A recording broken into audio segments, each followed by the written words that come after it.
সালাউদ্দিন আইয়ুবী তিনি ৩,০০০ আলেমকে হত্যা করেছেন। এ বিষয়টা অনেকের কাছে মিথ্যা মনে হলেও এটাই সত্যি। কারণ অনেকে বলে যে তিনি আলেমকে হত্যা করেননি, আবার অনেকে বলে যে তিনি আলেম নামে কতগুলি ইহুদিদেরকে তিনি হত্যা করেছেন।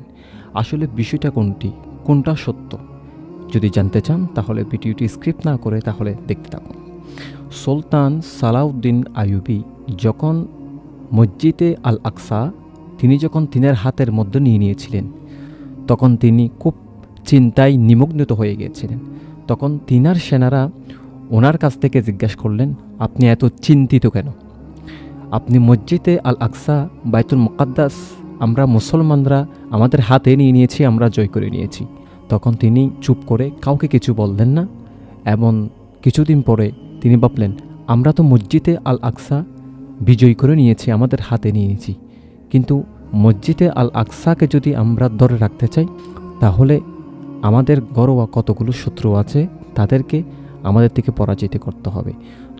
তাদেরকে আমরা ধরে না পেলে, গ্রেফতার না করি, হত্যা না করি, তাহলে এই মসজিদে আল আকসা আমরা বেশি দিন মুসলমানদের হাতেই রাখতে পারবো না। তখন তিনি সিদ্ধান্ত নিলেন আমাদের মধ্যে কারা শত্রু এটা তিনি বের করার জন্য কিছুদিন পরে সুলতান সালাউদ্দিন আইয়ুবীর বিশ্বস্ত যারা সেনা ছিল তাদেরকে তিনি ডাকলেন এবং গোপনে একটি মিটিং করলেন, বৈঠক করলেন। তাদেরকে বললেন, দেখো, আমি তোমাদেরকে শত শত সেনাদের থেকে তোমাদেরকে বিশ্বস্ত বলে মনে করে তোমাদেরকে নিয়ে আমি একটা মিটিং করতে চাচ্ছি। যে মিটিংটা হচ্ছে মসজিদে আল আকসা যদি আমরা চিরকাল ধরে রাখতে চাই তাহলে আমাদের মধ্যে কতগুলো মুসলিম নামে কতগুলো মুনাফিক রয়েছে তাদেরকে হত্যা করতে হবে। তাদেরকে আমরা হত্যা না করি, এই দুনিয়ার জমিন থেকে যদি তাদেরকে বিতাড়িত না করি, তাহলে এই জয় করা ফিলিস্তিন, জয় করা মসজিদে আল আকসা আমরা আমাদের হাতের মধ্যে রাখতে পারবো না। বিশ্বস্ত সেনাদেরকে নিয়ে ওই মিটিংয়ের মধ্যে তিনি একটা গোয়েন্দা তৈরি করলেন। ওই গোয়েন্দা তৈরি করার পরে সুলতান সালাউদ্দিন আইয়ুবী সেনাদেরকে মসজিদে আল আকসার এরিয়ার মধ্যে গোয়েন্দার কাজে ফিটিংস করে দিলেন এবং দুজন সেনা ওই ফিলিস্তিনের মধ্যে আসেন। ফিলিস্তিন মসজিদে আল আকসার মধ্যে এসে সেখানে একজন ইমাম ছিলেন, যে ইমামের সুপ্রশংসা ফিলিস্তিন জুড়িয়ে গিয়েছে একেবারে। কেউ বলতেছে শায়েখ, কেউ বলতেছেন আকাবের, কেউ বলতেছেন তিনি আমাদের একজন ইমাম। এভাবে তিনি প্রত্যেকটা মানুষের অন্তরে জায়গা করে নিয়েছেন। কিছুদিন পরে ওই ইমাম জুমার দিনে তাফসির করতেছেন। তাফসির করার সময় ওই দুইজন আগন্তুক লোক আলোচনার মধ্যে ঢুকে পড়লেন। আলোচনার মাঝখানে গিয়ে ওই আগন্তুক লোক দুইজন আসা ব্যক্তি ওই ইমাম সাহেবকে কয়েকটি প্রশ্ন করলেন। প্রশ্ন করার সাথে সাথে ওই ইমাম সাহেব উত্তর দিয়ে ফেললেন এবং মুসল্লিরা হতবাক হয়ে গেল। এই আলোচনা চলাকালীন অবস্থা কোনো মুসল্লি এবং কোনো মানুষ এই ইমাম সাহেবকে প্রশ্ন করতে কোনোদিন দেখিনি। এই চিনা নেই জানা নেই আগন্তুক লোক হঠাৎ করে আলোচনার মাঝখানে ঢুকে ইমাম সাহেবকে প্রশ্ন করলেন এবং ইমাম সাহেব আদান প্রদান করলেন। আলোচনা শেষ হয়ে গেল, সবাই যার যার গন্তব্যের মধ্যে চলে গেলেন। ওই আগন্তুক লোক যে দুজন ছিল, ওই দুজন ব্যক্তি দেখতেছেন ইমাম সাহেব কোথায় যাচ্ছেন। কিছুক্ষণ অপেক্ষা করার পর দেখতে পেল ইমাম সাহেব তার বাসার মধ্যে চলে গেলেন। ওই ব্যক্তি দুজন ইমাম সাহেবকে ফলো করে তিনার বাসার মধ্যে চলে গেলেন। বাসার মধ্যে যাওয়ার পর ইমাম সাহেবের সাথে আলাপ করতেছেন, আলোচনা করতেছেন।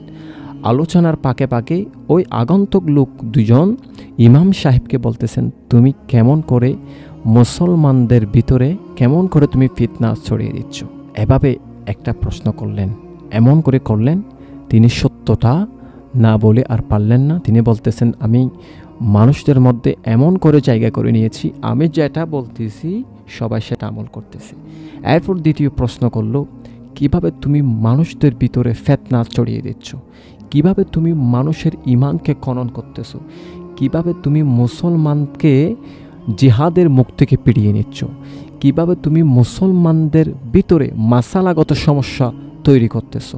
ওই আগন্তুক লোক ব্যক্তি দুজনেই আবার প্রশ্ন করলেন ওই ইমাম সাহেবকে, বলো তুমি খ্রিস্টানদের সাথে কিভাবে যোগাযোগ করতেছো, তারা কিভাবে তোমাকে হেল্প করতেছে, আমি তাদের সাথে এমন করে যোগাযোগ করতেছি, যে যোগাযোগের মাধ্যমে আমি একজন ইহুদি হয়ে, খ্রিস্টান হয়ে, আমি মুসলমানের শিক্ষায় শিক্ষিত হয়ে আমি মুসলমানদের ঈমান নষ্ট করতেছি, মুসলমানকে ঈমানের পথ থেকে সরিয়ে নিচ্ছি, মানুষকে জিহাদের মুখ থেকে পেরিয়ে নিচ্ছি।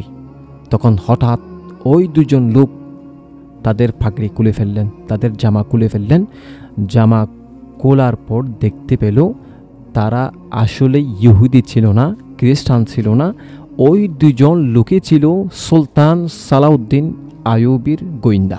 যেটা সুলতান সালাউদ্দিন আইয়ুবী বিশ্বস্ত সেনাদেরকে নিয়ে গোয়েন্দা একটা দল তৈরি করেছিলেন, ওই ইমাম সাহেবকে প্রশ্ন করেছিলেন। ওই দুজন হলো সুলতান সালাউদ্দিন আইয়ুবীর বিশ্বস্ত সেনাদের মধ্যে দুজন। তখন ইমাম সাহেব ওই সুলতান সালাউদ্দিন আইয়ুবীর সেনাদেরকে দেখে তিনি পালাতে চেষ্টা করলেন, কিন্তু পালাতে পারলেন না, ধরে ফেললেন এবং তাকে গ্রেফতার করে ওই সুলতান সালাউদ্দিন আইয়ুবের কাছে নিয়ে গিয়েছিলেন। সাথে সাথে তিনাকে হত্যা করা হয়েছে। এভাবে সুলতান সালাউদ্দিন আইয়ুবীর শাসনকালীন অবস্থায় তিনি এভাবে 3000 আলেমকে দৌড়ে দৌড়ে গ্রেফতার করে হত্যা করেছেন।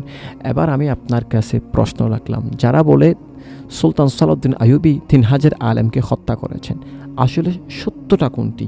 তিনি কি আসলে সত্য 3000 আলেমকে হত্যা করেছেন, না যারা ইহুদি খ্রিস্টান হয়েও, যারা ঈমান না এনেও, যারা কোরআন হাদিসের শিক্ষায় শিক্ষিত হয়ে ইহুদি খ্রিস্টান হয়ে মুসলমানদের পাগড়ি পরে, মুসলমানদের জুব্বা গায়ে লাগিয়ে, যারা মসজিদের মধ্যে ঢুকে ইমাম সাহেবের জায়গা দখল করে মানুষদের ঈমান খনন করতেছে, এরকম ইহুদি খ্রিস্টানদেরকে তিনি হত্যা করেছেন। বিষয়টা স্পষ্ট হয়ে গেল তিনি সত্য 3000 আলেমকে হত্যা করেনি। কারণ আপনারা সকলে জানেন ইতিহাসের মধ্যে, ইতিহাস যখন আপনি পড়বেন তখন আপনারা দেখতে পাবেন সুলতান সালাউদ্দিন আইয়ুবী ছিলেন একজন ন্যায় পরায়ণ সুলতান।